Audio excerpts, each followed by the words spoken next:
Baš zato što svi govore o cvetnicama, a jako malo ljudi obraća pažnju na mahovine, a diverzitet je ogroman. Baš zato sam se odlučio da se bavim mahovinama. Privlačilo me je taj mikrosvet koji ne primećuje svako, a interesantno je. Ja, tudi jaz sem se v glavnem ukvarjala samo s semenkami in praprotnicami, ampak ker vodim vaje na oddelku za biologijo na Biotehniški fakulteti, sem v programu pač morala govoriti tudi o mahovih. S tem, da se jim nikoli nisem kaj dosti posvečala. Potem je pa eno tako srečno naključje privedlo do tega, da smo ob najdbi enih zanimivih vrst mahov se povezali s profesorjem Martinčičem, ki je predaval včasih na oddelku za biologijo. Še vedno je aktivni botanik in pravzaprav včasih predaval ekologijo rastlin. In se je šele potem, ko je pravzaprav se upokojil, začel zelo intenzivno ukvarjati z mahovi. Zelo prijazno se odzval na našo prošnjo, da je začel hoditi na oddelek za biologijo in naj s kolegico začel seznanjati z mahovi.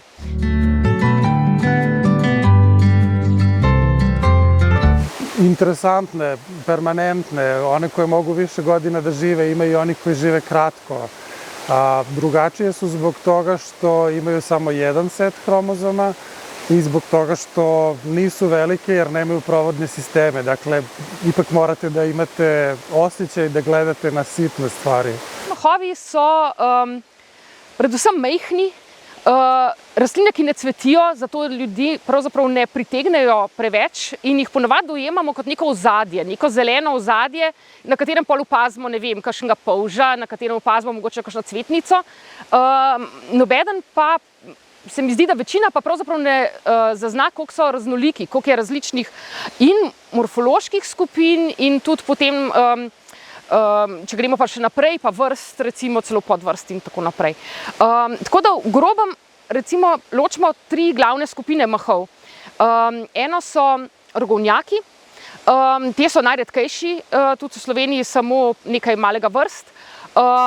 Potem so jetrenjaki, te tudi tukaj naokrog, kjer snemamo, množično rastejo, so takele oblike, ploščati ponavadi, sploščeni in rastejo ob tleh, take blazinice tvorijo.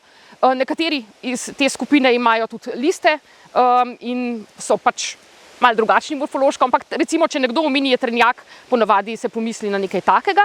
In potem so še listnati mahovi, ki so pa največja, najbolj pestra skupina, izgledajo pa nekako takole, lahko take blazinice tvorijo, ali pa so taki pokončni, kot je tale, in z razvitimi listi in s tako rjavo strukturo na vrhu, ki služi razmnoževanju.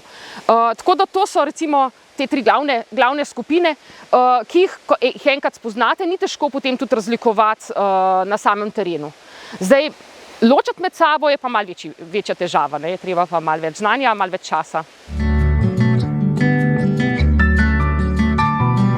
Istraživanje mahovina je dosta kompleksnije nego istraživanja botanička zbog toga što morate da znate mikrostaništa, gde ćete nešto da tražite, da zavirite svugde. One mogu u uslovima male osvetljenosti da žive, ali zahteva da materijal koji skupite proverite pod mikroskopom u laboratoriji zato što su vrlo često mikrokarakteristike te koje određuju vrste, znači za to neko dolučivanje je potrebno da ponesete materijal i da, a iskustvo vam kaže šta bi moglo da bude na terenu. Za razliko od višjih rastlin, kjer ko gremo na teren, večino vrst lahko popišemo že na samem terenu, posebej če se pač s tem ukvarjamo, če so nam vrste znane, lahko pravzaprav zabeležimo do vrste določitve praktično za, 80–90% višjih rastlin in praprotnic na samem terenu. Pri mahovih je pa tako, da so redke vrste, ki se jih da prav na terenu določiti prav do vrste. Se ponavadi nabere vzorčke, zelo enostavno je nabrati vzorce, lahko jih spravimo v kakšno papirnato kuvertico, lahko v kakšno škatlico ali karkoli podobnega, označimo, kje smo to nabrali. Zelo majhen pravzaprav košček blazinico potrebujemo in potem to odnesemo v laboratorij. Pomembno je, da si zabeležimo, kje ta rastlina raste, ali je to rasla na skali, ali je rasla na deblu, ali je rasla, ne vem, v vodi ali karkoli podobnega, ker nam to lahko zelo pomaga potem pri določanju. V laboratoriju pa potem ta material, ki se ponavadi posuši, preden se ga lotimo, brez težav namočimo v vodo, se spet popolnoma lepo osveži, postane spet lepo zelen in se da potem spreparirati liste, narediti prereze in potem določati s pomočjo ključev in obvezno mikroskopa in lupe. Da, 25.000 danas imamo mahovina na svetu i to podrazumeva sve grupe koje možda za širu javnost nisu važne, ali podrazumeva i jetrenjače i rožnjače i dakle sve manje grupe koje pod nekim trivialnim imenom mahovine zovemo. Tih 25.000 se naravno menja zato što se svake godine otkrije i poneka nova vrsta.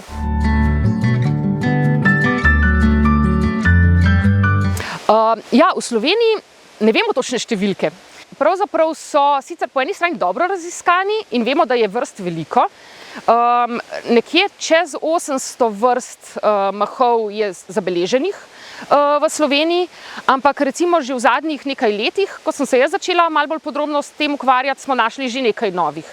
Zdaj, ena taka zanimivost je, zadnjič sem pripravljala en prispevek za eno konferenco znanstveno in sem ravno to se spraševala, kakšna je pravzaprav vrstna pestrost mahov v Sloveniji in sem ugotovila, da je velika, da je to ena najbogatejših evropskih držav, kar se tiče vrst mahov. Namreč presenetil me je podatek, da Slovenija zavzema 0,2% površine Evrope, mahov imamo pa okrog med 30 in 40% vrst. Kar pomeni, da je pravzaprav, če se preračuna na površino, Slovenija kar res bogata država z mahom. Mogu da rastu bukvalno svuda, jedino ih nema u morskoj vodi. Jedino što je potrebno jeste da bar period godine bude vlažan, kada ih mi najčešće primećujemo jer je taj vlažan period godine najbitniji za razmnožavanje. Natura 2000 je pravzaprav sistem, kjer prek nekih vrst, ki jih je znanost pač določila za pomembne ali pa za take, ki znajo pokazati na neko stanje v okolju, ugotavljamo, kako ohranjeno imamo naravo, če tako zelo posplošeno povem. In mahovi recimo so mnogi tudi specialisti, kar pomeni, da potrebujejo za uspevanje neke zelo specifične razmere. To se pravi ravno pravo vlažnost, ravno prav stara drevesa, recimo trhu les na gozdnih tleh ali kaj podobnega. In s preučevanjem recimo teh vrst mahov, ki so na tem seznamu Natura 2000 vrst, pravzaprav ugotavljamo ohranjenost teh habitatov v Sloveniji.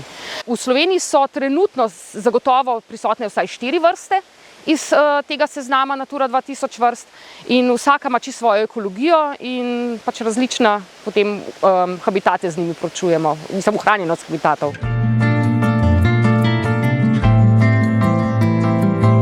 Mahovine i barje su povezane na taj način da barja verovatno ne bi ni postojala da nema mahova, jer mahovine deluju kao veliki biosunđeri koje u stvari zadržavaju veliki potencijal vode. S druge strane, barja su jako bitna zbog toga što predstavljaju rezervoar ugljen dioksida.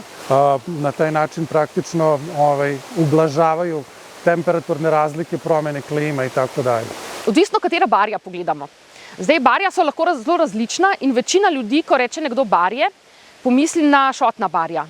To se pravi na ta visoka barja, kot jih poznamo v Sloveniji iz Pokljuke ali pa Pohorja. In tam so dejansko šotni mahovi tisti, ki ta habitat gradijo.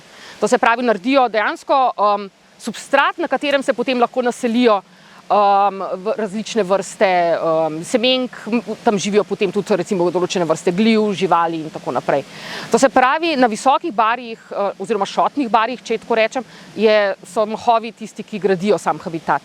Potem pa obstajajo še druga barja, ki jih pa večina ljudi pod barja sploh ne šteje, če bi vprašali splošno populacijo, bi rekli, mogoče je to nek potok, kjer je malo močvirno okrog, nek močviren travnik. To pa so lahko prehodna ali pa nizka barja. Tam pa pravzaprav raste več tudi drugih vrst in imajo mahovi pa lahko tudi zelo pomembno vlogo v smislu zadrževalnika vode.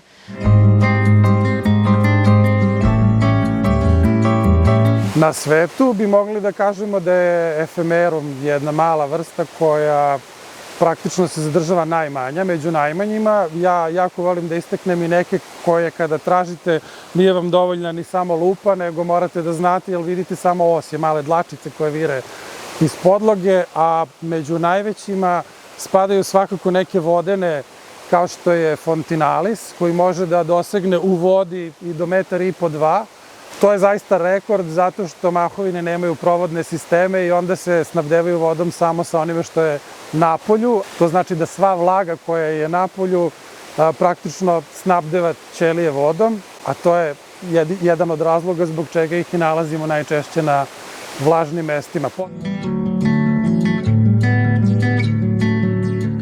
One su kao veliki biosunđeri, dakle jako veliku količinu vode mogu da zadrže u trenutku kada pada kiša. Na primer, do 25 puta neke vrste mogu da uvećaju svoju težinu samo usisavajući vodu u sebe.